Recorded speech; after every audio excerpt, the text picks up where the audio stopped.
Olá para todos, vamos então para mais direito penal para a prova da OAB e a esse ponto do nosso curso, vocês já estudaram os princípios penais fundamentais. Nós revisamos princípio por princípio da forma como pode ser cobrado na prova da ordem.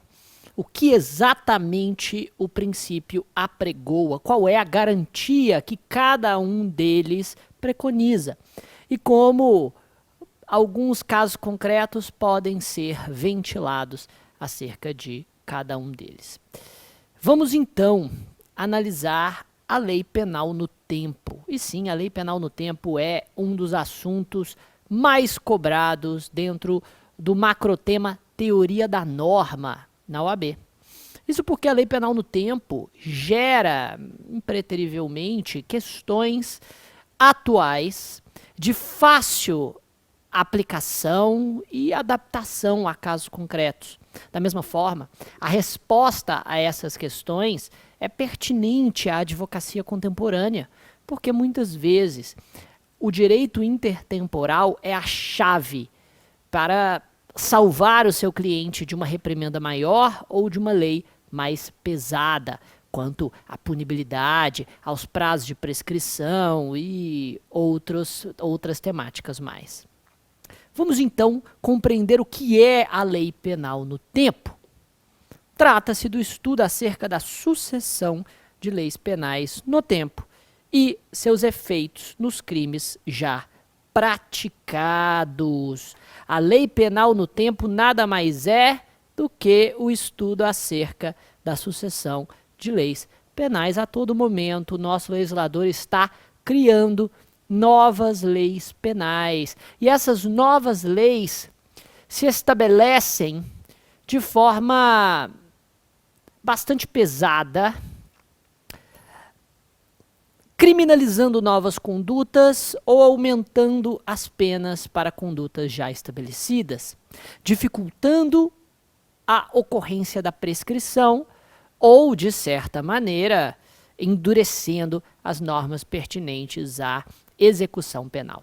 Todas essas leis que eu acabei de descrever, todos esses efeitos normativos que eu acabo de descrever, são efeitos que pioram a situação do acusado em direito penal.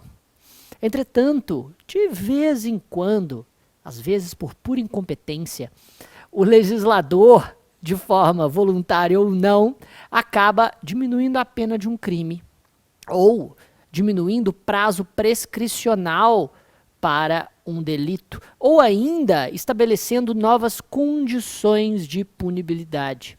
Todas estas modificações são benéficas ao acusado, assim como também são aquelas que suprimem um crime do ordenamento jurídico, a chamada abolitio criminis. Percebe-se então que existem duas grandes espécies de conflito de leis penais. Uma que diz respeito àquela norma que piora a situação do acusado, a chamada lex gravior, e outra que diz respeito à melhora da situação do acusado, a lex missior. Esses dois conflitos de leis penais no tempo seguem dois princípios distintos no que diz respeito à aplicabilidade dessas novas normas aos crimes que já foram praticados anteriormente. O princípio da legalidade, estudado por nós no bloco passado, está inscrito no artigo 5º, inciso 39 da Constituição Federal. E ele diz: não há crime sem lei anterior que o defina, e não há pena sem prévia cominação legal. Isso significa que não pode haver retroatividade da chamada lex gravior. Lex gravior é a expressão que se utiliza para todas as leis que pioram a situação do acusado. Seja uma novatio legis incriminadora, ou seja, uma norma que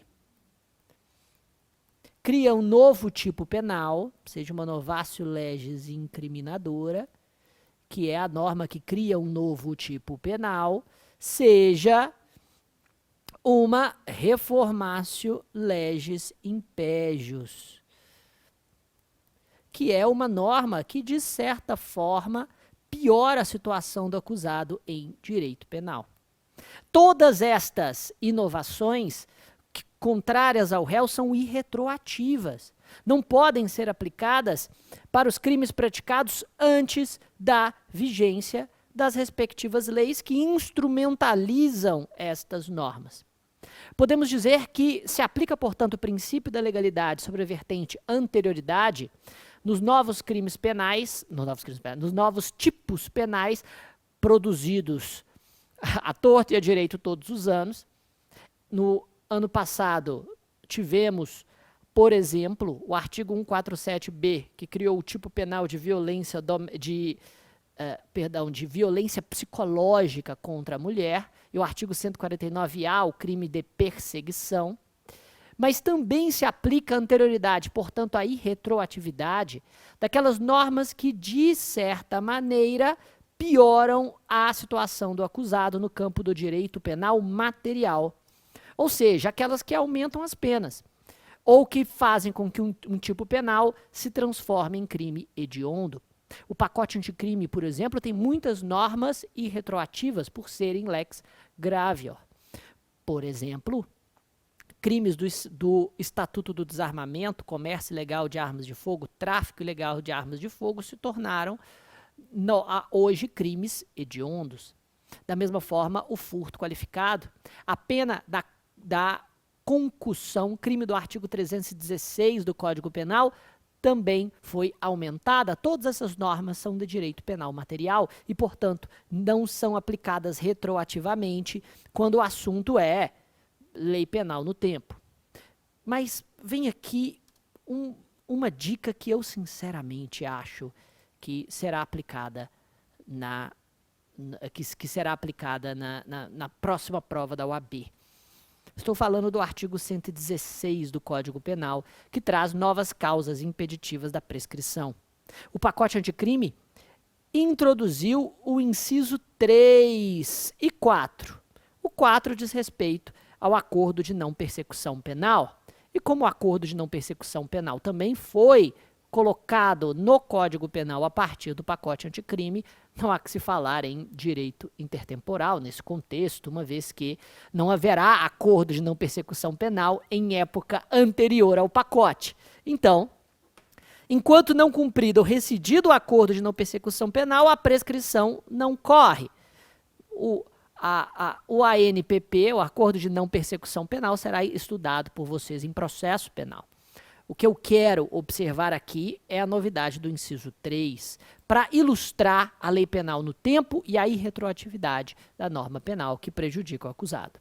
O inciso 3 nos diz que, antes de passar em julgada a sentença final, a prescrição, que é o prazo que o Estado tem para efetivamente fazer valer a sua pretensão punitiva e condenar ou executar uma condenação. A prescrição não corre na pendência de embargos de declaração ou de recursos aos tribunais superiores quando inadmissíveis. Vejam que interessante e importante.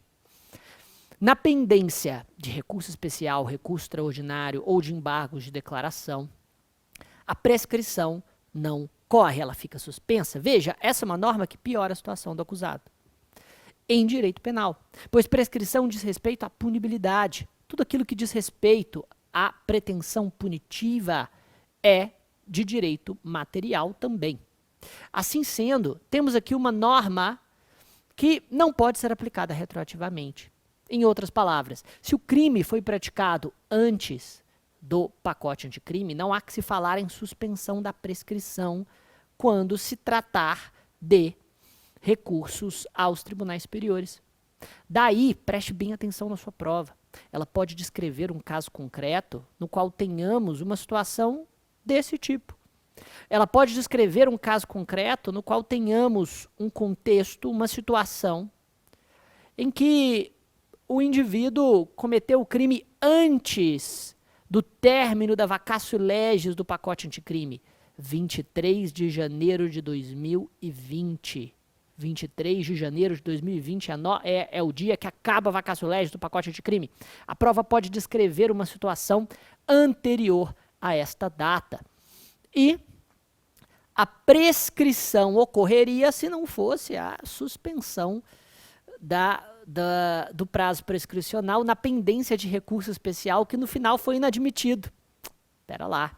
A resposta deste contexto seria sim extinção da punibilidade pela prescrição, porque se o crime ocorreu antes do pacote anticrime, esta suspensão simplesmente não pode ser aplicada, uma vez que a nova lei não pode se aplicar retroativamente.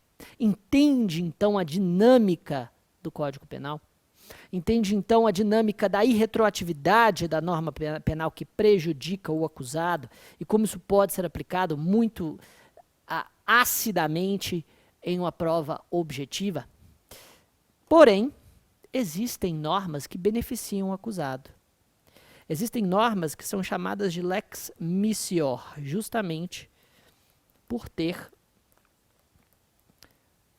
um caráter benéfico com relação ao praticante de um tipo penal.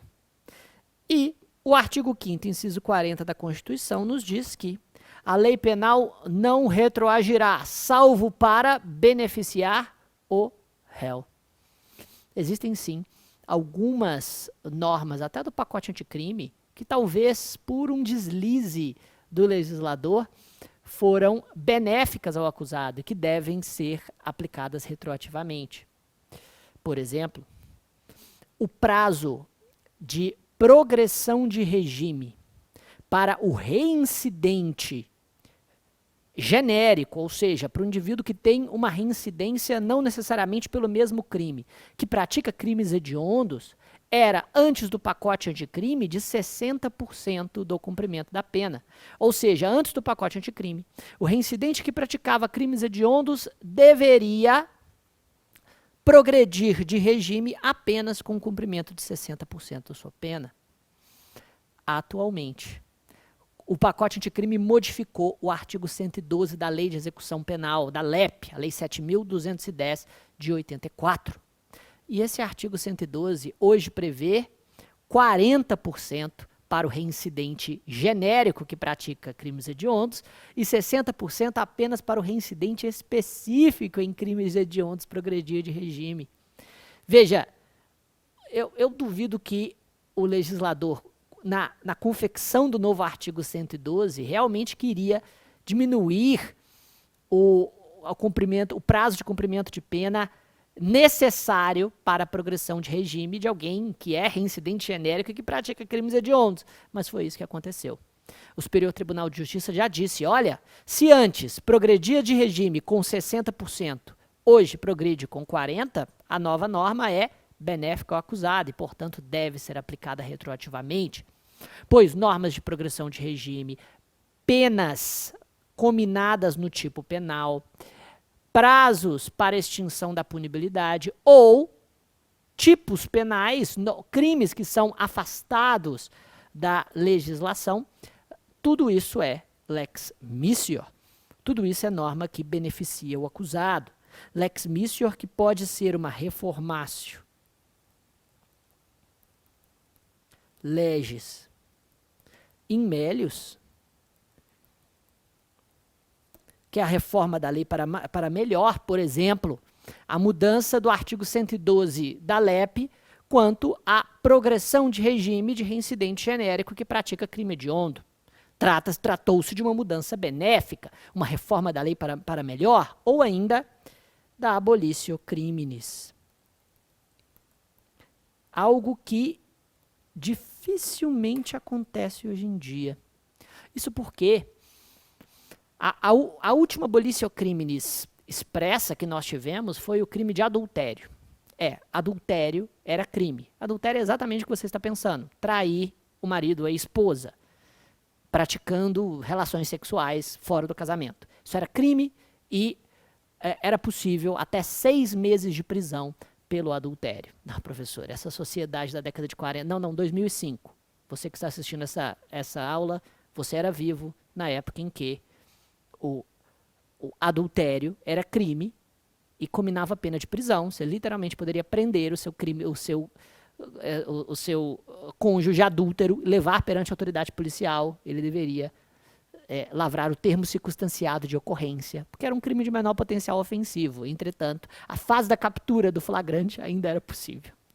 Pois bem, tivemos pouquíssimas abolitio criminis nos últimos anos, porque sabemos que é um fenômeno natural, a chamada expansão do direito penal, algo que está presente no século XX muito intensamente e que continua exercendo suas influências no século XXI. Mas vejam,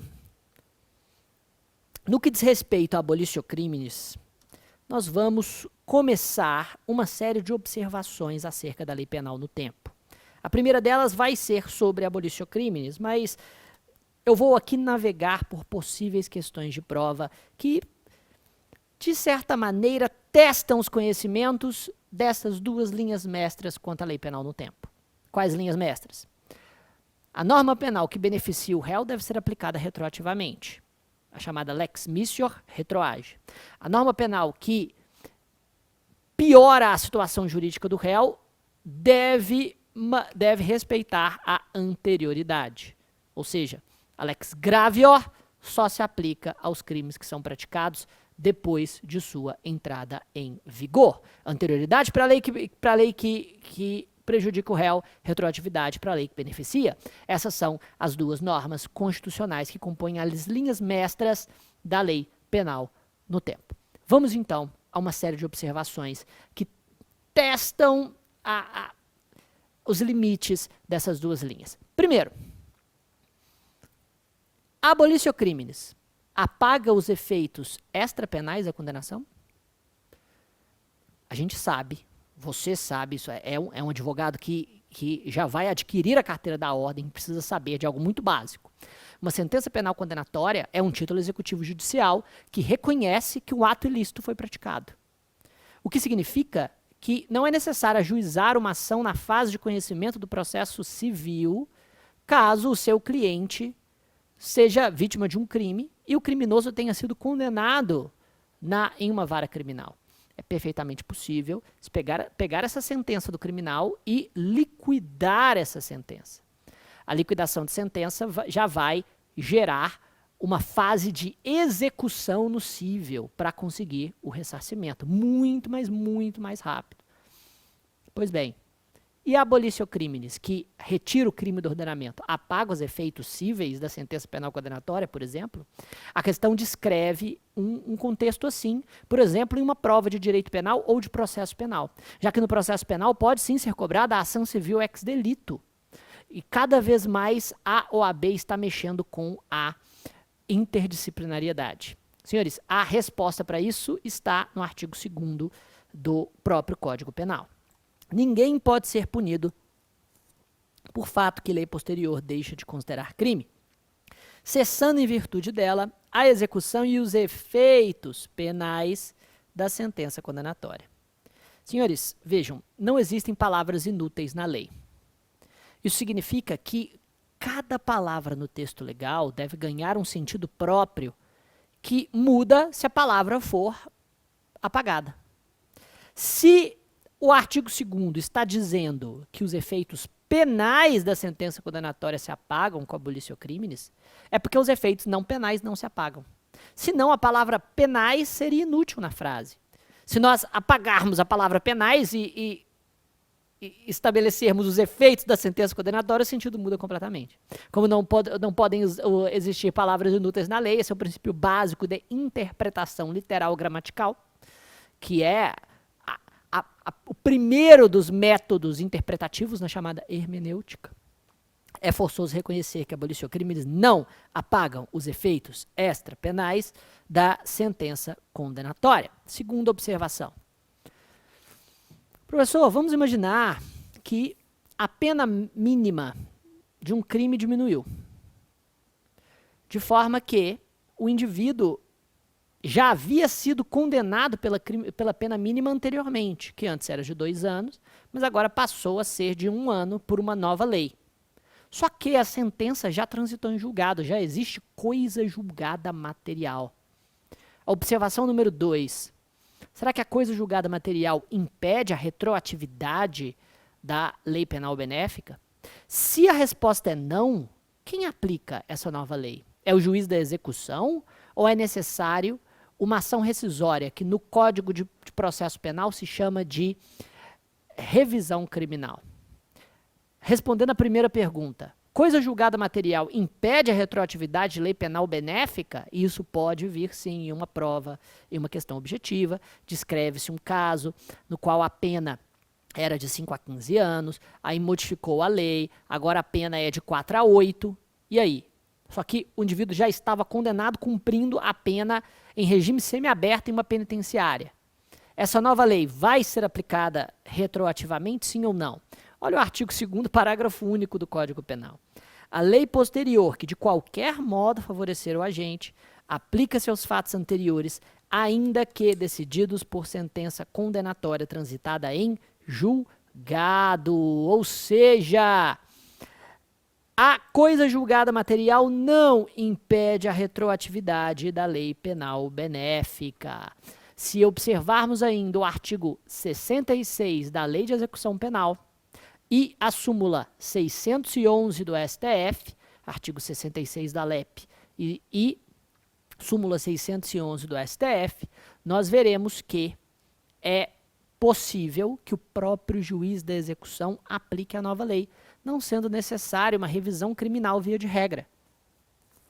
Se a única coisa que mudou é o regime jurídico, a pena cominada, a consequência jurídica a determinado fato, então é forçoso reconhecer que o próprio juiz da execução pode simplesmente corrigir a sentença e o tempo que ainda resta cumprir, por exemplo, se a pena mínima diminuiu. Ele faz ali uma regra de 3, ele faz um cálculo matemático proporcional. Observação de número 3. Ainda atentos ao contexto da lei. Em uma questão da FGV, para a OAB já caiu a seguinte situação. No dia 8/3/2015, o agente disparou contra a própria esposa. Ela só morreu no dia 15 de março de 2015, em razão do disparo. No dia 10 de março de 2015, foi modificada a lei penal, porque entrou em vigor a lei 13.104 de 2015, a lei que positivou a qualificadora do feminicídio. E sim, apesar de estar datada para o dia 9, ela só entrou em vigor no dia posterior à sua publicação, ou seja, no dia 10 de março. A questão então perguntava, a lei do feminicídio é aplicável ao contexto ou ele responde por homicídio simples, estando ausente qualquer outra qualificadora? Vejam que interessante. O que a questão está realmente perguntando é: o tempo do crime é o momento da atividade ou é o momento do resultado? Qual dos dois? A atividade ou resultado é o tempo do crime? E aqui, mais uma vez, o próprio Código Penal, no seu artigo 4º, estabelece de forma bem clara: considera-se praticado o crime no momento da ação ou omissão, ainda que outro seja o momento do resultado. Senhores, o crime é praticado no momento da ação ou da omissão, mesmo que em outro momento tenha sido realizado o resultado criminoso. Então, se no momento em que o indivíduo disparou, o homicídio era simples, não importa se sua esposa morreu vários dias depois, seu homicídio continuará sendo considerado simples. Finalmente, observação de número 4. Vamos imaginar que o Estado crie uma lei penal temporária. Porque vamos imaginar, né, que nessa lei penal temporária criminalize-se uma série de atividades para se evitar fake news nas eleições. Professor, tema um pouco sensível, viu? Acho que é bem complexo isso. Tudo bem. Vamos imaginar algo menos sensível na atualidade. Vamos imaginar que ocorreu uma falta d'água generalizada pelo país e que espera-se que a falta d'água vá ser contornada até dia 31 de dezembro de 2022. Daí, então, cria-se, vamos imaginar, um tipo penal. Um tipo penal que está ligada ao desperdício de água ou uma série de condutas que levem a esse desperdício. E esta lei diga que o crime só será punido até dia 31 de dezembro de 2022, ou de 2023, que seja. Veja, essa é uma lei penal temporária. E se o crime só for descoberto em 2024, ainda assim essa conduta é punível, tendo em vista que a lei se autorrevoga no dia 31 de dezembro de 2022? Olha, a lei penal temporária possui ultratividade gravosa, assim como a lei penal excepcional. É o que diz o artigo 3º do Código Penal. Isso é muito cobrado na FGV, através de casos concretos com essas múltiplas datas. O artigo 3º diz o seguinte: a lei excepcional ou temporária, embora decorrido o período de sua duração, ou cessadas as circunstâncias que a determinaram, aplica-se ao fato praticado durante sua vigência. Senhores, o artigo 3º nos diz que a lei penal temporária ou a lei penal excepcional possui ultratividade.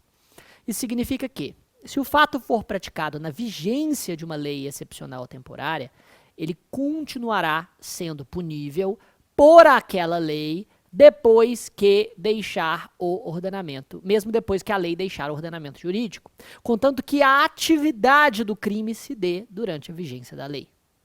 Isso existe porque as leis penais as leis penais temporárias ou excepcionais não teriam nenhuma eficácia social se elas não fossem ultrativas.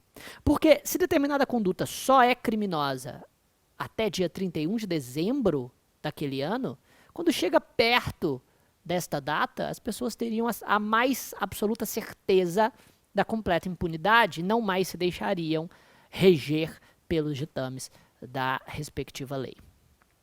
Ótimo. Cabe aqui uma observação importante. Lei penal temporária é aquela que tem um prazo determinado de vigência. Por isso o exemplo, 31 de dezembro de 2022. A única lei penal temporária no ordenamento jurídico brasileiro, na nossa história, foi a Lei Geral da Copa. A Lei Geral da Copa foi uma lei penal temporária que esteve em vigor durante o ano de 2012 até o ano de 2014, até 31 de dezembro de 2014. E a Lei Geral da Copa protegia declaradamente os interesses financeiros da Federação Internacional de Futebol e Associação, da FIFA. E sim, os interesses protegidos eram apenas e tão somente os interesses econômicos da FIFA. Era isso.